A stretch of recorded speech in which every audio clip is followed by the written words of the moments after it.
मेरे भाई बहन सो रहे हैं। अगर तुमने उन्हें जगाने की कोशिश की या चोट पहुंचाई तो मैं डंडे से तुम्हारी पिटाई कर दूंगा। तू छोटा सा बच्चा मेरा क्या बिगाड़ लेगा, हट जा रास्ते से।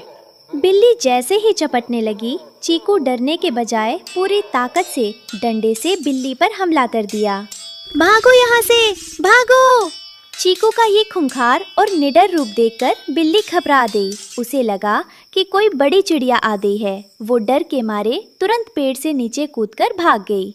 हाँ, शुक्र है भगवान का, गुड़िया और कुकू की नींद नहीं खुली। माँ, मैं थक गया हूँ, पर आप चिंता मत करना, मैं सुबह होने तक ऐसे ही जागकर इनकी रक्षा करूँगा।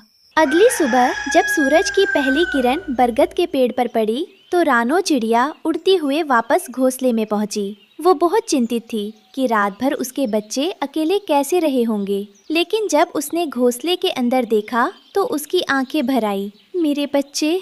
घोंसले में गुड़िया और कुकू आराम से सो रहे थे और चीकू थककर घोंसले के दरवाजे पर पहरा देते देते ही सो गया था। रानो की आहट से चीकू की आंख खुली।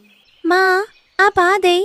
माँ, कल मुझसे बहुत गलतियाँ हुई, दाना भी गिर गया था, पर देखिए मैंने गुड़िया और कुकू को कुछ नहीं होने दिया। मैंने अपनी जिम्मेदारी निभाई माँ। मुझे सब पता है चीकू बेटा, जब मैं आ रही थी तो नीचे गिरे हुए दाने देखकर मैं समझ गई थी कि तुम पर क्या बीती होगी। आज तुमने साबित कर दिया कि तुम सिर्फ उम्र में बड़े नहीं हो बल्कि समझदारी में भी बड़े हो गए हो। माँ, कल चीकू भैया ने हमें बंदर से भी बचाया और माँ जैसी लोरी भी सुनाई। शाबाश चीकू, तुमने संकट के समय हिम्मत नहीं हारी। परिवार में एक दूसरे की मदद करना और मुसीबत के समय अपनी जिम्मेदारी उठाना ही हमें सच्चा और बड़ा इंसान बनाता है। जब हम अपनी जिम्मेदारी समझते हैं तो हर मुश्किल आसान हो जाती है। सुंदर वन में कड़ाके की ठंड पड़ रही थी और रात में बर्फीली हवाएं चल रही थी। बरगद के पेड़ पर रानो चिड़िया, टुन्नू, गुड़िया और छोटा कुकू अपने घोंसले में सुरक्षित बैठे थे।